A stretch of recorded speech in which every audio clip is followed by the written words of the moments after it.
Hello friends எல்லாருக்கும் காலை வணக்கம். காலைல ஏந்திரிக்கவே முடியல. சரியான தூக்க கலக்கம். கொஞ்ச நேரம் பெரண்டு பெரண்டு படுத்துங்க இருந்தேன். சரி எல்லாருக்கும் குட் மார்னிங். ஏந்திச்சு அப்படியே உட்காந்துட்டேன். தூக்கம் கலையட்டும்னு சொல்லிட்டு. அப்புறம் பாய் பெட்ஷீட்லாம் மடிச்சு போட்டு குளிக்க போயிட்டேன். காலைல என்ன சாப்பாடுன்னு பார்த்தீங்கன்னா, இட்லி, சொரக்கா கூட்டு, முட்டை வச்சிருந்தாங்க. சொரக்கா கூட்டுல எனக்கு மல்லாட்ட போட்டா பிடிக்கவே பிடிக்காது. எங்க அம்மா இருந்தாலும் அத போட்டு வச்சிருந்தாங்க.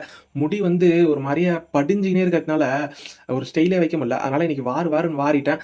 ஓரளவுக்கு விஜய் ஸ்டைல்ல கொண்டு வந்துட்டேன். காலைல உடம்பு சரியில்லன்னு சொல்லிட்டு எங்க அப்பா கிட்ட சொல்லியிருந்தேன். மாத்திரை டப்பா எடுத்தாந்து பேராசிட்டமால் எடுத்து குடுத்தாரு. மாத்திரைய போட்டுக்கிட்டேன். அப்பதான் ஓரளவுக்கு நல்லா பெட்டரா ஃபீல் பண்ண முடிஞ்சது.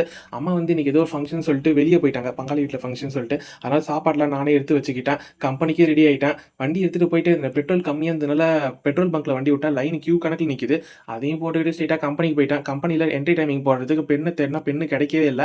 அப்புறம் ஏதோ ஒரு பென் எடுத்து என்ட்ரி டைமிங்க போட்டு இன்னைக்கு வேலை செய்யும்போது லைட்டா ஒரு இன்டர்வல் கிடைச்சது. அதனால கம்பெனில ஒர்க் பண்ற சாரும் நானும் ஃப்ரூட் மிக்ஸ் குடிக்கிறதுக்காக போயிட்டோம். ஃப்ரூட் மிக்ஸ் வேற லெவல்ல இருந்தது.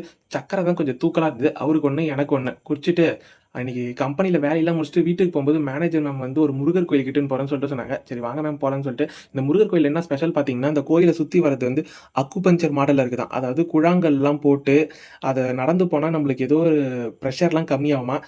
முருகர கும்பிட்டு ஒரு பட்டையும் போட்டாச்சு. அந்த கோயில் வந்து நல்லா இருந்தது. ஆப்பிள் மரம்லாம் இருந்தது. அங்க இப்பதான் முறை பார்க்குறேன் ஆப்பிள் மரம். பூ விட்டுருந்தது. பக்கத்திலேயே அப்படியே ஒரு சிவன் இருந்தது. அப்புறம் வந்து பார்வதி வந்து பார்வதி திரௌபதி அம்மன் வந்து நெருப்புலேருந்து வர மாரி இருந்தது. வாத்து, அப்புறம் வந்து இந்த படிப்பு தட்சிணாமூர்த்தி சாமி இருந்தது. இந்த கோயில்ல இந்த சிலைய பாருங்களேன். இது பார்க்கறதுக்கு சிவன் மாரியே இல்ல. நித்யானந்தா மாரியே இருந்தது. இத பேசிக்கிட்டே அப்படியே வீட்டுக்கு வந்துன்னே இருந்தேனா, வீட்ல என்ன ஸ்நாக்ஸ் இருக்குன்னு சொல்லிட்டு தோணுச்சு. கேட்டா எதனா சொல்லுவாங்க. ஏன்டா வேலைய விட்டு வந்தா டெய்லிக்கும் ஸ்நாக்ஸே தான் கேட்டுன்னு இருப்பியான்னு சொல்லிட்டு, வீட்டுக்கு வந்தா மரத்திலே பழுத்த ஒரு பலாப்பழம் இருந்துதாம். அத எடுத்து குடுத்தாங்க. நிஜமா சொல்றேன். தேனோட வேற லெவல்ல இருந்தது. சரி இந்த வீடியோ உங்களுக்கு பிடிச்சிருந்தா லைக் பண்ணுங்க, சப்ஸ்கிரைப் பண்ணுங்க, ஷேர் பண்ணுங்க.